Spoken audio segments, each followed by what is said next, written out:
नमस्कार। आज हम विज्ञान के उन प्रश्नों का विश्लेषण करेंगे जो राजस्थान पुलिस भर्ती परीक्षा 2018 में पूछे गए। उस समय जो परीक्षा हुई थी वो पारियों में हुई थी और एक पेपर आज हम हल करेंगे। उसके 13 प्रश्न विज्ञान के बिल्कुल फैक्चुअल हल करेंगे और फैक्ट्स भी रखेंगे ताकि उससे जुड़े हुए वो प्रश्न जो आपके लिए परीक्षा के दृष्टिकोण से महत्वपूर्ण है वो भी हल हो जाए साथ साथ में। चलिए शुरू करते हैं आज के प्रश्न विश्लेषण को। और आपको इतना और बता दें कि इसकी जो पीडीएफ है वो आपको टेलीग्राम ऐप पे मिल जाएगी, जिसका लिंक डिस्क्रिप्शन में नीचे दिया गया है। डिस्क्रिप्शन में जाकर आप लिंक खोलें। टेलीग्राम एप्लीकेशन नहीं है तो वो डाउनलोड कर लें प्ले स्टोर से और उसके बाद पीडीएफ भी अवेलेबल होती रहेंगी। चलिए शुरू करते हैं। देखिए पहला प्रश्न देखिए, निम्नलिखित में से कौन सी धातु तांबे की तुलना में अधिक क्रियाशील है। धातुओं की बात की गई है। धातु में तांबे से ज्यादा कॉपर से ज्यादा क्रियाशील कौन सी धातु है। तो पहले तो आंसर देखिए इसका क्या है। इसका आंसर है लोहा यानी आयरन यानी फेरस। प्रतीक चिन्ह आपको ध्यान रखने हैं थोड़े से। तो लोहा तांबे की तुलना में अधिक क्रियाशील है, बाकी सारे कम क्रियाशील हैं तांबे की तुलना में। देखो इसका क्रम मैं लिख देता हूं, आप याद रखना।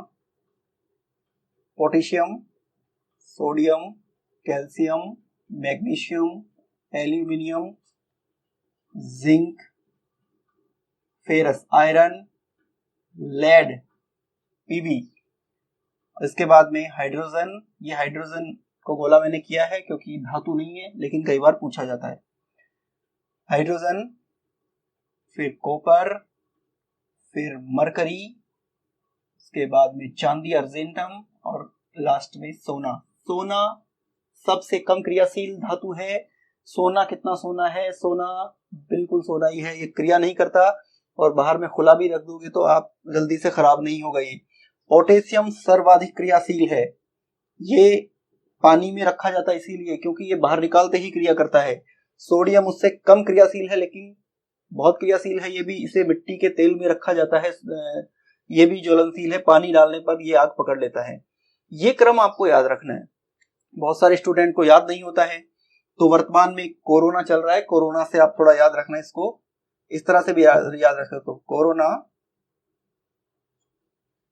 कोरोना कमाल जो फैला है चाइना से, और ये इसमें लिख दो जो मारकर चांदी और सोना सब बेकार कर देगा।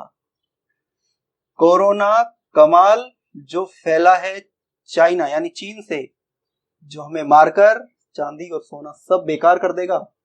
तो कोरोना ये ध्यान रखना, potassium, sodium, calcium, magnesium, aluminium, zinc, Z से zinc, ferrous, iron, lead PB है, हाइड्रोजन चाइना सी है, तो कॉपर, मरकर मरकरी, चांदी एजी, सोना एयू।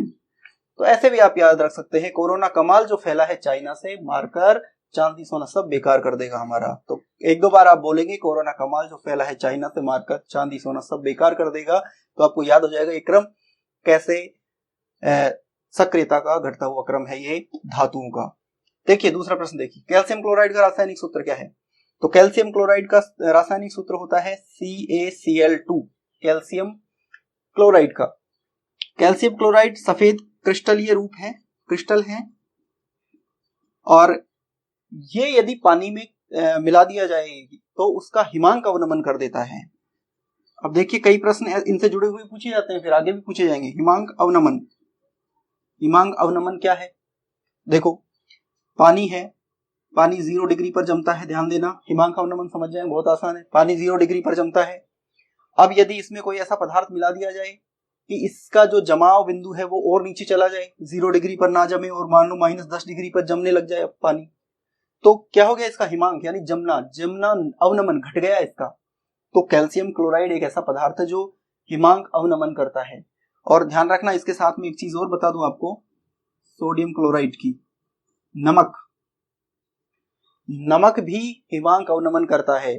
जब बर्फीले इलाकों में जहां बर्फ गिरती है, सड़कों पर बर्फ जम जाती है और बर्फ को सड़कों से हटाने के लिए किसी मजदूर को नहीं बुलाते हैं कि फावड़ा लेके हटाएगा पूरे उस पर सड़कों पर, तो वहां पर क्या किया जाता है, नमक का छिड़काव कर दिया जाता है। नमक का छिड़काव करने से जो बर्फ, पानी का बर्फ बनने का जो हिमांक बिंदु है वो बहुत नीचे चला जाता है और ऐसे में बर्फ पिघल जाती है और सड़कों से हट जाती है, यानी उसका हिमांक अवनमन हो जाता है।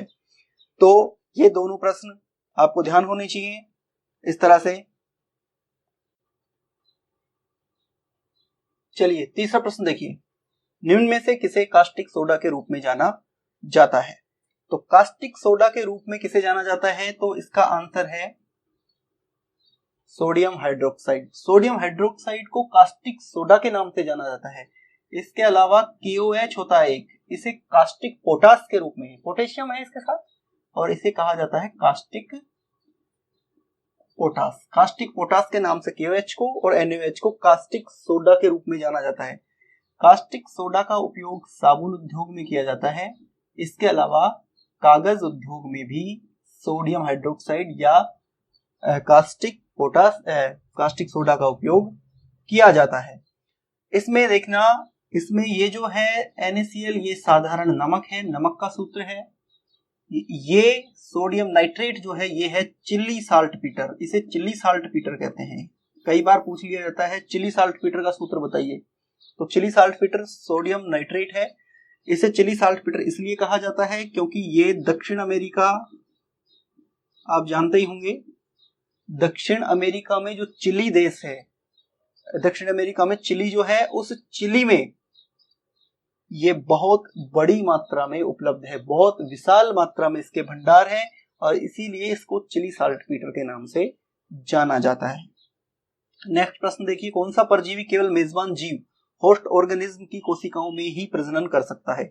इसमें से कौन सा जीव है जो केवल जीवित कोशिकाओं में, जीवित कोशिकाओं के अंदर जाएगा तभी प्रजनन करेगा, अपनी वृद्धि करेगा, नहीं तो नहीं करेगा? तो इसका आंसर है वायरस। देखो वायरस असल में निर्जीव भी रह सकता है और सजीव भी रह सकता है। ये वायरस, मान लो कोरोना वायरस है, फिलहाल किसी सतह पर पड़ा हुआ है तो बहुत लंबे समय तक पड़ा रहेगा। 5 वायरस हैं तो 5 वायरस बहुत लंबे समय तक 5 ही रहेंगे, कोई फर्क नहीं पड़ेगा, कोई वृद्धि नहीं होगी, कोई प्रजनन नहीं होगा।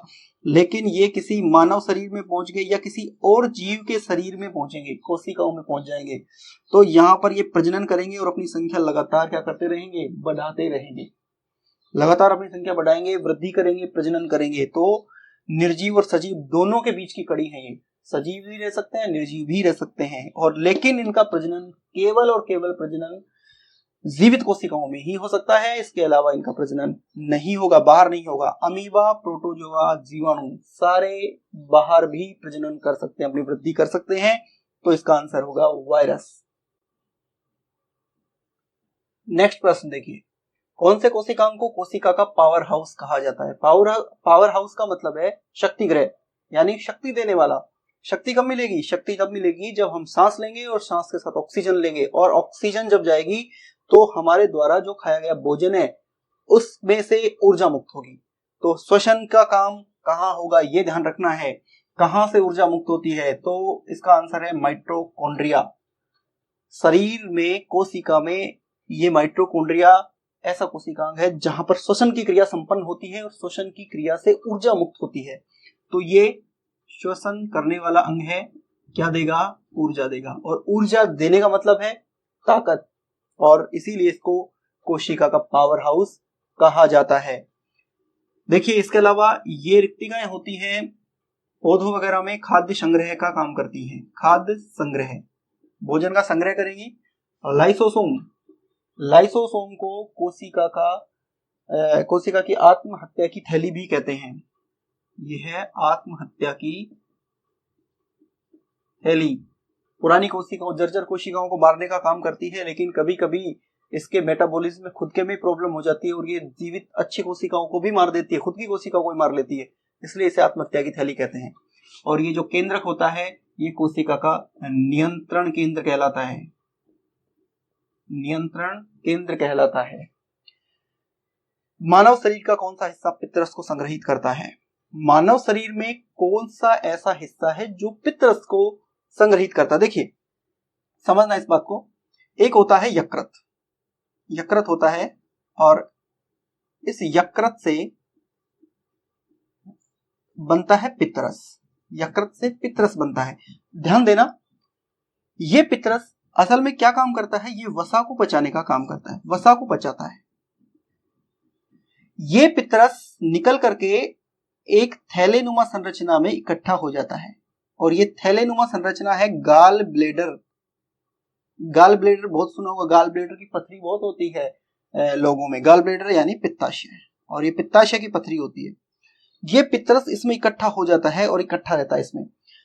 हम जब खाना खाते हैं उसमें वसा लेते हैं, एक लिमिटेड मात्रा में यदि वसा ले रहे हैं तो इस वसा का पाचन करने के लिए पित्तरस जो है इस यकृत से निकलेगा और उस वसा को पचा देगा। लेकिन हम लिमिट से ज्यादा वसा खा रहे हैं, तो ऐसी स्थिति में ज्यादा वसा खा रहे हैं तो इससे इतना नहीं बना है पित्तरस। अब क्या होगा, इतनी वसा खाई है, इतनी वसा को पचाने के लिए तो इससे पित्तरस आ गया, पचा दिया, बाकी एक्स्ट्रा बच गई आपके पास वसा, उसको कौन पचाएगा, तो ये पचाने का काम करेगा। यहां से पित्ताशय से निकल कर जाएगा पित्तरस और इस वसा को पचाने का काम करेगा। तो पित्ताशय सिर्फ वसा को संग्रहित करने का काम करता है, बनाने का काम नहीं करता है पित्तरस को। तो पित्तरस, ये पित्ताशय जो है, इसका सही आंसर हो जाएगा, संग्रहित करने का काम करता है। इसीलिए तो इसको निकाल दिया जाता है बाद में, जब पथरी होती है तो पूरा निकाल देते हैं गाल ब्लैडर को। बस उसके बाद ये होती है कि वसा फिर लिमिटेड ही खानी चाहिए आदमी को, वसा ज्यादा खाओगे तो फिर पचेगी नहीं, तो इसलिए इसको निकाल दिया जाता है। इसका कोई वैसा वर्क नहीं है डायरेक्ट, इसको सिर्फ संग्रह थैला कहते हैं, पित्ताशय यानी थैला। नेक्स्ट प्रश्न देखते हैं, चलिए। प्रति इकाई क्षेत्रफल पर लगने वाले बल को क्या कहते हैं? प्रति इकाई क्षेत्रफल पर लगने वाले बल को, यानी कोई बल जो है वो क्षेत्रफल पर, किसी एक इकाई क्षेत्रफल पर जो बल लगेगा, जैसे मान लो अभी ये हथेली है और इस पे ये बल लग रहा है। अब ये जो बल लग रहा है इस क्षेत्रफल पर, ये क्या है, दबाव है, दाब। तो इसका आंसर होगा दाब या दबाव।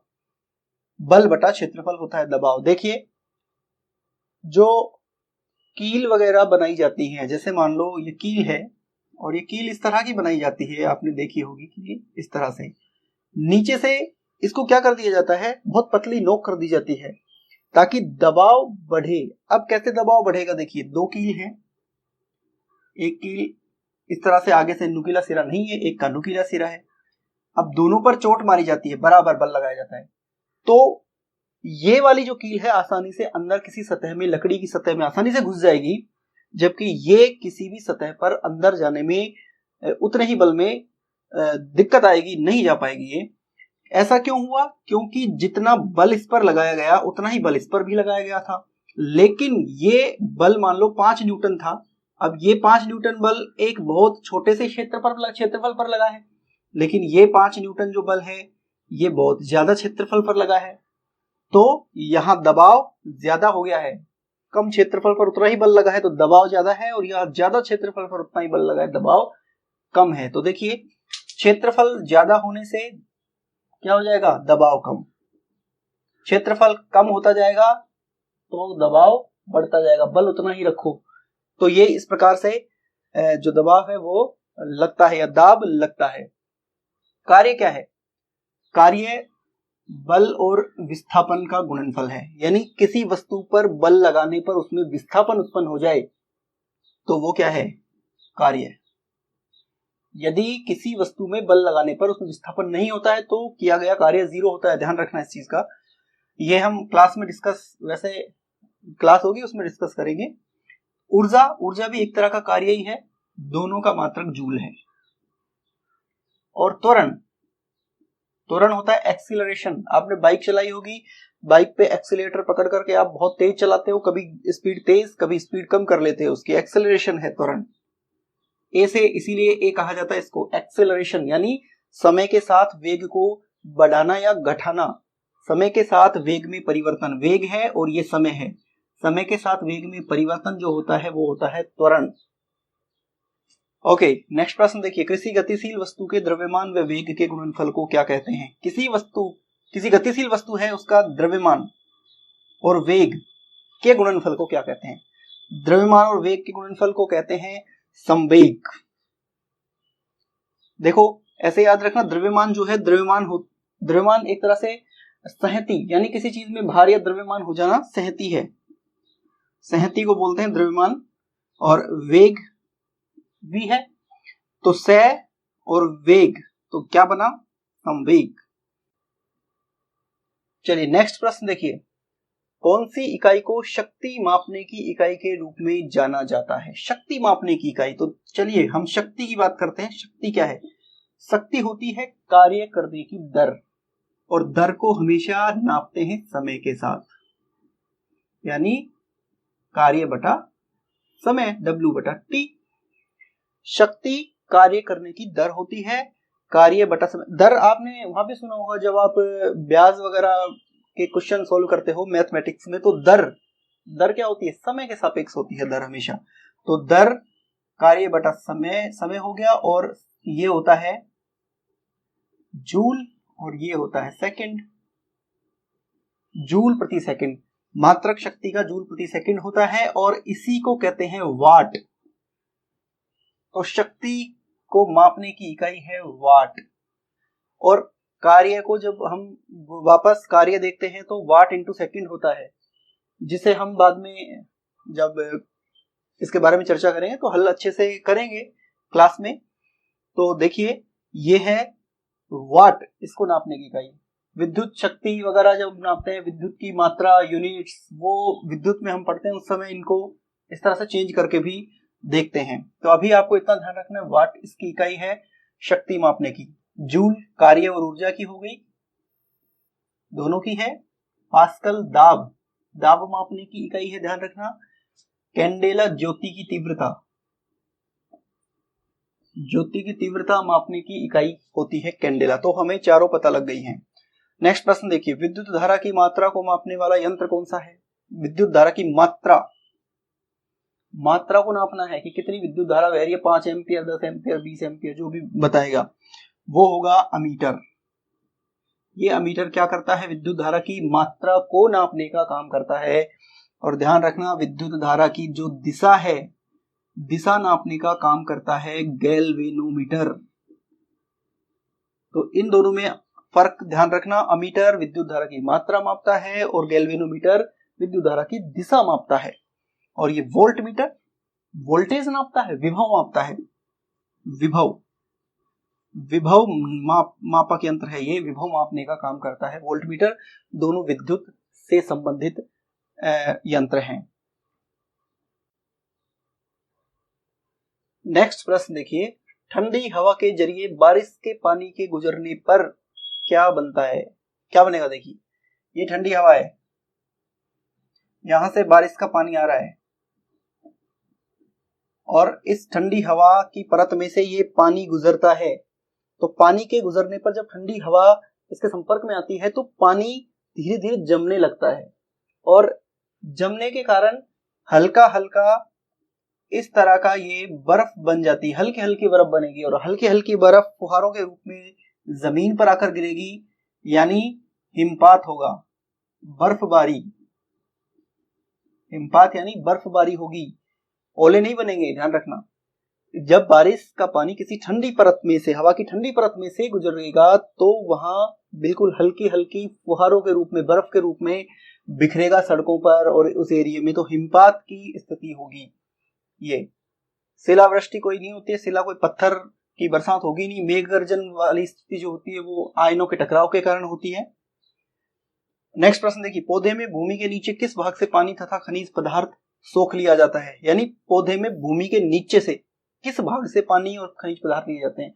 ये तो आपको जनरली प्रश्न है, बहुत आसान सा प्रश्न है, आप जानते भी होंगे। ये जड़ें हैं, और जड़ें क्या करती हैं, खनिज और पानी को सोखने का काम करती हैं। ये तो बहुत आसान सी बात है, लेकिन अब इसमें एक चीज ध्यान रखनी है, वो ये रखनी है, देखो ये जो तना होता है, ये तना है, इस तने के इस किनारे पर इस तरफ तो होता है फ्लोएम, ये प्रश्न कई बार पूछा गया है, और यहां बीच में से जो होता है वो होता है जाइलम।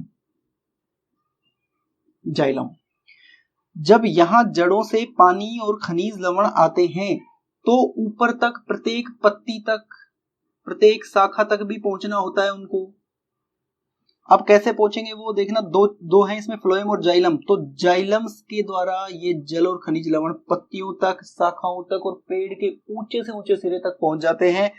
जाइलम, ये ध्यान रखना, जैसे जल और जैसे जाइलम, तो जाइलम लेकर जाता है जल को, और फ्लोएम क्या काम करता है ये भी देख लो। फिर फ्लोएम क्या करेगा, ये पौधा है, यहां पत्तियां थी, ये पत्तियां थी, और ये पत्तियां क्या करेंगी, भोजन निर्माण करती हैं, प्रकाश संश्लेषण की क्रिया द्वारा कार्बोहाइड्रेट्स पदार्थों का निर्माण करेंगी, और यहाँ कार्बोहाइड्रेट पदार्थ बनेंगे।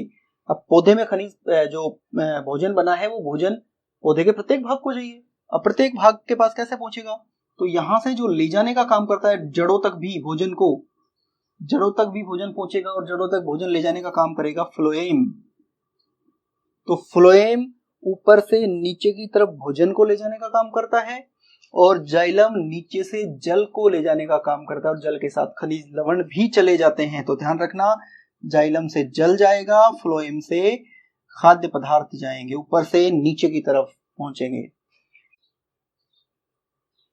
आज का अंतिम प्रश्न देखिए, किसी वस्तु पर गुरुत्वाकर्षण के बल का माप क्या होता है। कोई वस्तु है और वस्तु पर गुरुत्वाकर्षण बल लग रहा है। अब गुरुत्वाकर्षण बल का माप क्या होगा, वो होगा भार। जब किसी वस्तु पर गुरुत्वाकर्षण बल लगता है तो वो क्या होगी, भारी होगी। जितना ज्यादा द्रव्यमान है उसका, उतना ही वो भार महसूस करेगी, उतना ही भारी होगी। गुरुत्वाकर्षण बल के कारण भार महसूस होता है। देखिए, यहाँ पृथ्वी है और ये चंद्रमा है। पृथ्वी की तुलना में चंद्रमा पर 6 गुना कम गुरुत्वाकर्षण बल है। तो यहाँ पर कोई वस्तु है जो 5 किलोग्राम जिसे हम वेट तोल रहे हैं, और उसको वहां चंद्रमा पर भी ले गए हैं, तो दोनों का द्रव्यमान तो बिल्कुल नहीं बदला है, द्रव्यमान कभी भी नहीं बदलेगा, लेकिन भार बदल गया है। यहाँ पर गुरुत्वाकर्षण बल ज्यादा लग रहा है, इसलिए वो 5 किलोग्राम भार की हमें महसूस हो रही है, लेकिन चंद्रमा पर ले जाएंगे तो चंद्रमा पर ले जाने पर वो बहुत हल्की महसूस होगी, इसकी तुलना में 6 गुना कम वजन हो जाएगा उसका। तो ये ध्यान रखना कि ये जो गुरुत्वाकर्षण बल है वो क्या करता है, भार अनुभव करवाता है, किसी भी वस्तु का भार अनुभव करवाता है। तो आपने 13 प्रश्न पिछली जो एग्जाम है उनमें आए हुए देखे, उम्मीद करता हूं आपको पसंद आया होगा, और पसंद आया है तो फिर आप सब्सक्राइब करें और शेयर भी करें। धन्यवाद, नमस्कार।